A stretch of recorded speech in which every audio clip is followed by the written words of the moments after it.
Hola amigos, bienvenidos nuevamente a este canal JCA Ecosistemas. Como ustedes vieron, estamos inaugurando un nuevo estudio para que la filmación salga mejor y poder cumplir con todos los requisitos que ustedes necesitan para que cada video que hagamos sea cada vez mejor. Estamos progresando y agradeciendo la cantidad de suscriptores. Estamos muy cerca de los 100.000 y es importantísimo que lleguemos a 100.000. Por lo menos nosotros vamos a tener un reconocimiento por parte de YouTube. Bueno, el tema de hoy consiste en calcular el primario de un transformador. Yo he estado mostrando, en el caso de las soldaduras de puntos, cómo sacar corriente del secundario del transformador, pero en ningún momento le expliqué cómo calcular el primario. En este video les voy a explicar cómo hacer el primario y por lo consiguiente pueden calcular totalmente un transformador desde cero, incluso pueden hacer un transformador de cualquier voltaje. No solo de una alimentación de 220, puede ser de 110, de 380, monofásicos estamos hablando, y de 10.000 volts, de los volts que quieran de entrada y los volts que quieran de salida. Lo importante es tener los conocimientos que yo les voy a dar y además les he simplificado la fórmula básica para que con una sola división ustedes puedan llegar a hacer todo. Yo me he tomado el trabajo de resolver la fórmula para que ustedes no tengan que llegar a la fórmula demasiado grande. Yo ahora les voy a mostrar en la pizarra cuál es la fórmula fundamental. La vuelta de un transformador está determinado por esta fórmula, que tiene el voltaje multiplicado por 10 a la 8 dividido 444, que es una constante de las ondas seno, el flujo que va a circular por el núcleo, la frecuencia y la superficie que tiene el núcleo. La superficie que tiene el núcleo es muy importante saber cuál es la superficie. En realidad es donde circula el campo magnético. Ya lo vamos a ver en distintos tipos de núcleos. Toda esta es la superficie. En este caso supongamos que sean 2 centímetros por 4 centímetros. Tenemos 2 por 4, 8 centímetros cuadrados. Siempre hay que hablar en centímetros cuadrados. Bueno, si yo tengo un transformador como este, por ejemplo, acá voy a mostrar, acá lo voy a mostrar. Yo acá tengo un transformador, no tengo que medir el largo, ni el alto, ni nada de esto, porque en realidad lo que yo tengo que ver es dónde va a circular el campo magnético. El campo magnético tiene un circuito igual que cualquier que lo tiene en la corriente, es un circuito magnético. Es un circuito magnético. Esta es una E que sumada se cierra para formar el transformador.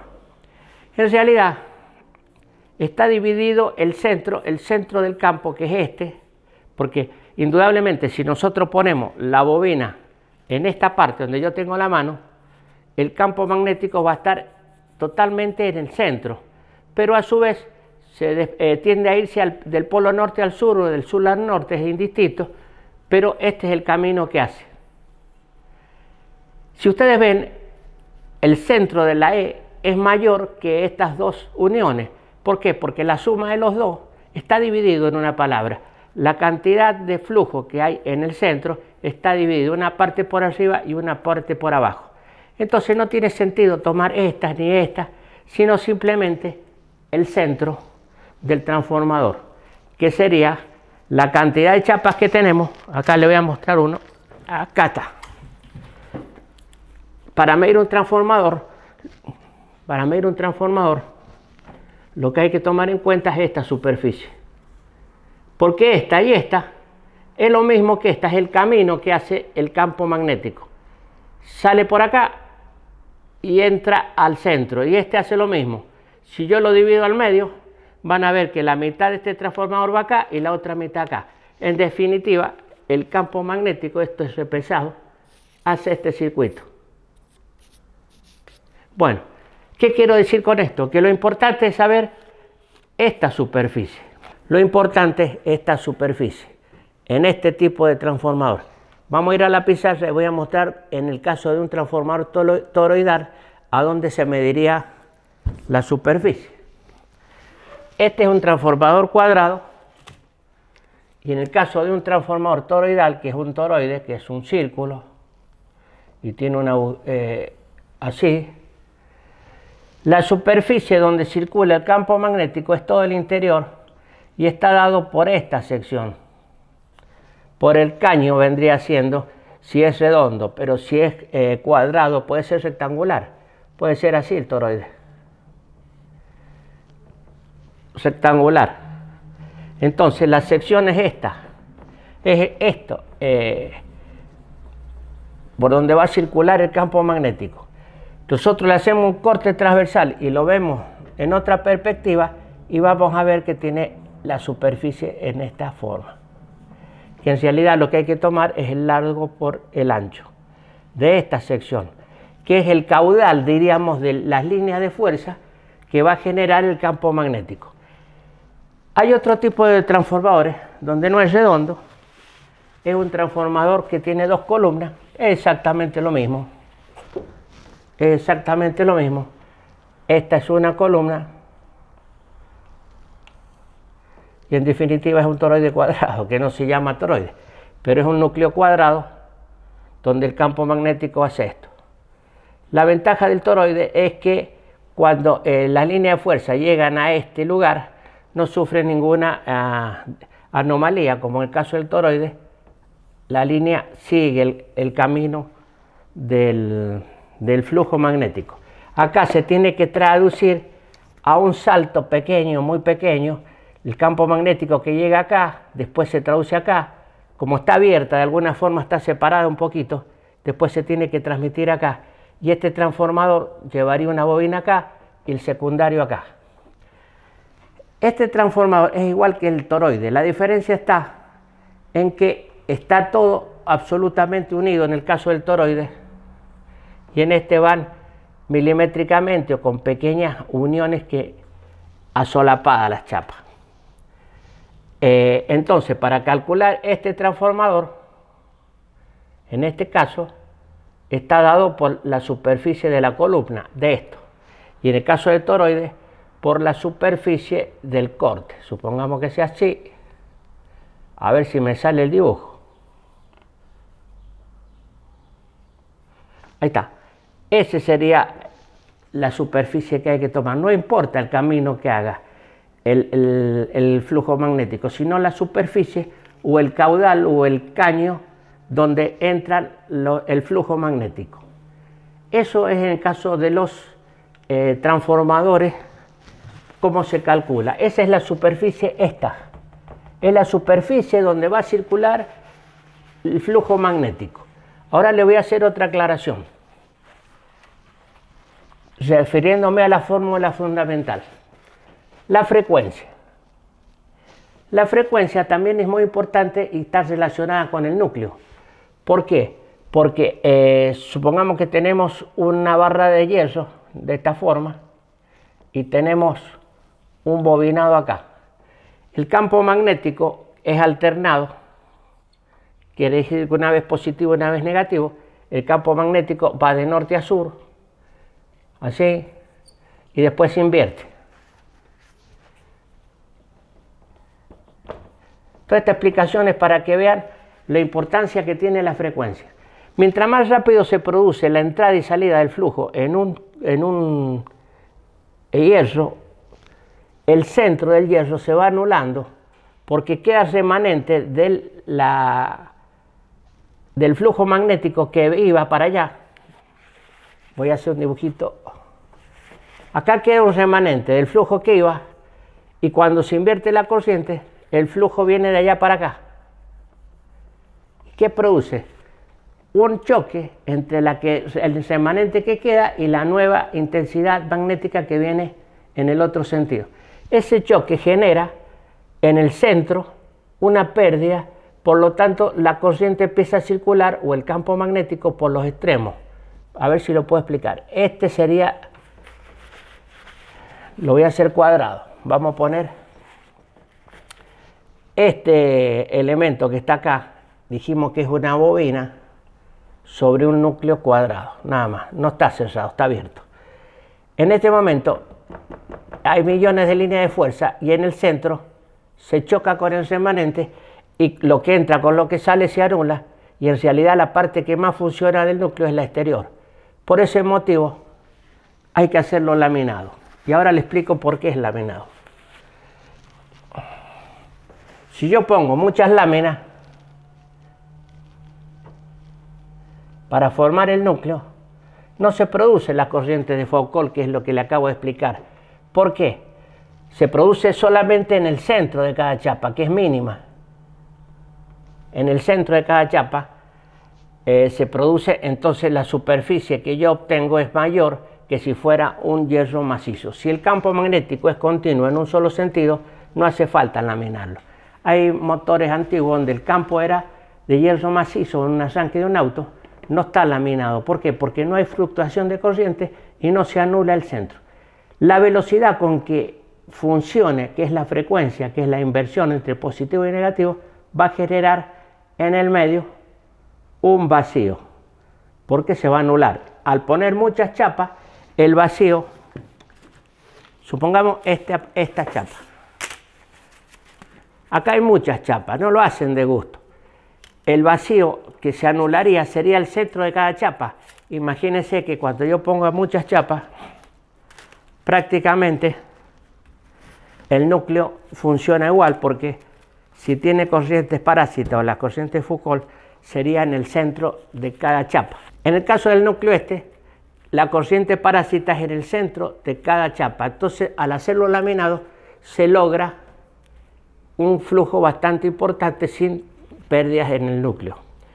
En el caso del toroide es una chapa envuelta y en definitiva pasa lo mismo, porque al estar enrollada la chapa va generando como si fueran muchas chapas juntas, como pasa en el transformador tipo E. Pero ahora me van a preguntar por qué el núcleo de ferrita, ¿qué diferencia hay? Bueno, a medida que sube la frecuencia, que es este factor que está dividiendo acá, se produce, aunque esté laminado, se empieza a saturar el núcleo porque la frecuencia es muy alta. Estamos hablando de 50 ciclos acá, pero en el caso de las fuentes conmutadas hay 1000, 1500 ciclos, 2000, 20000 ciclos en las fuentes computadas. Entonces, ¿qué pasa? Hay que usar otro tipo de núcleo. El núcleo que se usa es ferrita. El ferrite, ¿qué es lo que es? Hierro molido. Está granulado y comprimido con una prensa, formando los núcleos. Como en el caso de este toroide, que ahora se los voy a mostrar. Este toroide está hecho de ferrita. ¿Qué ventaja tiene hacerlo de ferrita? Que usted puede elevar la frecuencia. Y al elevar la frecuencia, como es un factor que está dividiendo a todo esto, la cantidad de vueltas van a ser menores para la misma potencia del transformador. Imagínense, mire, tiene poquita vuelta acá, porque han elevado la frecuencia, la cantidad de vueltas que da el cálculo es menor, y si vamos a la superficie del núcleo también es menor. Esto es fundamental en el caso de los núcleos de alta frecuencia. En el caso de las fuentes conmutadas se usa alta frecuencia para achicar el volumen del transformador. En vez de tener un transformador grande, enorme como este, se logra la misma potencia con transformadores mucho más chicos, porque elevamos la frecuencia, disminuye la cantidad de vueltas. En un sistema donde el núcleo es más chico, todo se aliviana todo. Por eso las fuentes conmutadas modernas se trabajan con frecuencias altas, a veces hasta 20.000 Hz, para que no aparezcan en la televisión. Son frecuencias que se buscan fuera del rango que pueda ser escuchada. Eso se logró gracias a los avances espaciales, porque no podían llevar un transformador como este que le mostré en una nave espacial como este. No lo podían. Este transformador, imagínense lo que pesa. Supongamos que tenga 1 kilovatio de potencia y ellos necesitaban 1 kilovatio. No podían llevar esto, es carísimo llevarlo en una nave espacial. Entonces dijeron, elevamos la frecuencia. Como la frecuencia está dividiendo en este factor, al estar dividiendo, cada vez más chico este volumen, esta fórmula, mientras más alta la frecuencia se achica muchísimo, menos vuelta, el flujo también funciona bien porque está hecho de ferrite, y todo se empezó a achicar y a alivianar. Elevar al espacio un transformador pesado como eso es nada que ver con respecto a la energía que se necesita para llevar un transformador como este. Este es una soldadura inverte de 220 amperes tiene esta. Y mire el transformador que tiene. Esta es inverte de 220 amperes. Es un transformador de ferrite, ya le expliqué. Bueno, vamos a seguir con el tema a ver si podemos ir simplificando. Toda esta fórmula, ustedes la ven, y bueno, hay que multiplicar el voltaje a la 10 a la 8, dividir por 444, que es una constante de la forma de onda. Pero yo hice toda esa cuenta, todo. Le dejé solamente la incógnita X, para que ustedes puedan resolver cualquier transformador. Esto lo dejé como X. Toda esa fórmula la calculé yo. Entonces ahora van a tener que las vueltas le pongo vuel porque si no vamos a confundir con vol, va a estar dado para un transformador, acá lo tengo, de 220 volt, de 50 Hz, ustedes poniendo 9909 y lo dividen la sección del núcleo en centímetros cuadrados. Supongamos que el núcleo tiene 2 por 5. Este valor, ese que es la superficie, 2 por 5, 10. Quiere decir que este valor lo tienen que dividir por 10. 9.909 por 10. En un transformador que tenga para 220 volts, como tengo acá, de 50 Hz, que también yo lo calculé para una frecuencia de 50 Hz y un voltaje de 220. Con 9.909 dividido la superficie, que en este caso me da 10, me va a dar las vueltas, que es más o menos 990 vueltas, 9. ¿Ah? Esa es la vuelta del primario. En el caso del transformador que tiene 110 pero 60 Hz, el valor que hay que usar es otro, es 4129 dividido la superficie, que ya les dije cómo se saca, largo por el ancho. En el caso de la E, a ver si la puedo dibujar acá, sería el centro este, que es un cuadrado acá. Esta es la superficie que tienen que sacar, no los extremos. Los extremos es simplemente el camino que hace el flujo. Esta parte es la superficie que está acá, lado por ancho o lado por lado, si es cuadrado. Si es redondo, supongamos que sea redondo, la superficie de un círculo, ¿cuál es? Esta es la superficie, es igual a pi por el radio al cuadrado. Sería esa la superficie esta. Sacando esa superficie, la dividen a 9.909 dividido la superficie, que en este caso es 10, pero ustedes ponen la superficie acá y les va a dar la vuelta del primario. En el caso de 110 volt es exactamente lo mismo, pero lo tienen que a 4129, que es la constante que yo saqué de toda esa fórmula, dividido la superficie. Dejé solamente esta incógnita y todo este número lo transformé en esto. ¿Para qué? Para hacer una sola división. Ustedes, para calcular un transformador, ya le dije, vamos a ver ahora un transformador de 110 volt, 60 Hz. Voy a usar esta, bueno, escribe 110 volt y una frecuencia de 60 Hz. Es muy importante la frecuencia, ya les dije.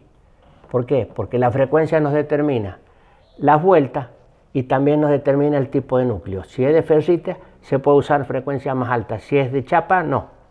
Bueno, para un transformador de 110, 60 Hz, hay que poner esta constante 4129 dividido la superficie que sacamos.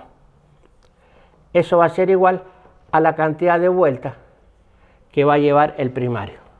Vamos a tomar la medida de este transformador. Sería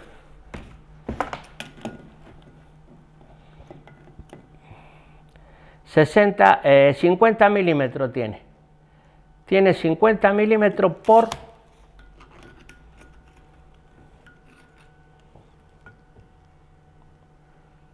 90. 50 por 90, 9 por 5, 45. Tiene 45 centímetros cuadrados. 9 por 5, 45 centímetros cuadrados. Esos 45 centímetros cuadrados es la superficie. Usando la fórmula que yo le enseñé, supongamos que sea de 220, a 9.990 lo divido 45. Y ahí me va a dar las vueltas. Supongamos en este transformador 9.909 dividido 45. 220 vueltas. Este transformador necesita 220 vueltas. 200 vueltas quiere decir que en el secundario cada una vuelta corresponde a un volt. En el secundario, si damos 10 vueltas, vamos a tener 10 volts. Si damos 20 vueltas, vamos a tener 20 volts. Coincidió que con 45 centímetros cuadrados de este transformador, cada vuelta corresponde a un volt. En este caso, porque sacamos esa superficie, si fuera otra superficie, cambia. Bueno, lo importante es saber que podemos calcular cualquier transformador sabiendo la superficie. Y si queremos de antemano saber qué potencia va a tener el transformador, cuando hablamos de potencia es hablar de potencia a temperaturas de uso continuo, porque se puede sacarle más potencia, pero con otro tipo de refrigeración. En el caso de los transformadores de microondas, están mal calculados, entre comillas, porque trabajan con temperaturas más altas el bobinado. Como trabaja durante 30 a 40 segundos, puede calcularlo a una temperatura más alta de trabajo. Entonces, cuando uno quiere hacer un equipo con un transformador de microondas, cambiando el secundario, se calientan. Hay muchos que tienen un cooler. ¿Por qué? Porque están calculados para uso discontinuo, no continuo. Esta fórmula que yo le hice es para uso totalmente continuo. Ahora nos queda calcular el diámetro del alambre y la intensidad que va a pasar por el alambre primario y la intensidad de corriente que va a pasar por el secundario. Básicamente, los watts de entrada son igual a los de salida. Digo básicamente porque no es exactamente igual, hay pérdida. El rendimiento de un transformador no es el 100%, no es lo mismo que entra con lo mismo que sale. ¿Qué pasa? Hay una pérdida en calor, en un montón de cosas. Entonces, hay transformadores que varían con un rendimiento del 80% y rendimiento casi del 98%. Entre las máquinas eléctricas, lo que más el rendimiento tiene es el transformador. Los motores tienen más pérdida, pero un transformador tiene un rendimiento muy bueno como máquina eléctrica. Aclarado esto, vamos a seguir con la cuenta. Supongamos que los watts de entrada son 2200 watts. Y los watts de salida van a ser aproximadamente igual a 2200 watts. Entonces, si la alimentación, el watt es volt por ampere, tiene que ser igual a los volt por ampere del secundario. Vamos a lo siguiente. Si tenemos 220 volts multiplicado por 10 amperes, nos va a dar 2200. Eso va a ser igual a los 2200. Supongamos que son, lo voy a hacer bien fácil, 22 volts multiplicado por 100 amperes. Nos va a dar 2200 watts. Menos de 2200 watts, aproximadamente. Bueno, acá necesito 100 amperes en la salida y 10 amperes en la entrada. Voy a la tabla y me fijo qué cable soporta 10 amperes de entrada y qué cable soporta 100 amperes de entrada. Supóngase, no me acuerdo en este momento, pero supongamos que sean de 8 milímetros la salida para 100 amperes y de 4 milímetros para 10. Entonces ahí voy a saber qué medida de cable. En realidad uno va a una tabla y se fija. Para 2200 watts, un cable importante, tengo que tener un consumo de 10 amperes. Me fijo qué cable a una temperatura que no se sobrecargue conduce 10 amperes. Y en el secundario tengo que ver a qué temperatura normal me da el fabricante para un cable que pueda pasar 100 amperes. En realidad se pueden variar estos valores. Lo que pasa es que aumenta la temperatura del cable y ya no es de uso continuo, es de uso intermitente o hay que usar un equipo refrigerante. Hay transformadores que se sumergen en aceite y se refrigeran, hay transformadores que son refrigerados por aire, en fin, si usted los refrigera, toda esa medida cambia absolutamente, las medidas de los cables.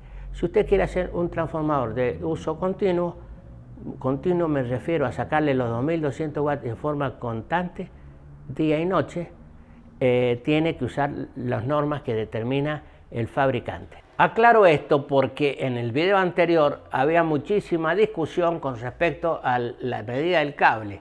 Le digo que como era una soldadura de punto y el funcionamiento es intermitente, la medida del cable es totalmente variable. Se puede usar un cable más fino que las características que aparecen en las tablas, porque todo es función de la temperatura, el tiempo con que está encendido el cable y la temperatura con que va adquiriendo el cable. Bueno amigos, se ha hecho bastante extenso, pero quise explicarle todo. Si le gustó, denle like, coméntenlo y hasta la próxima.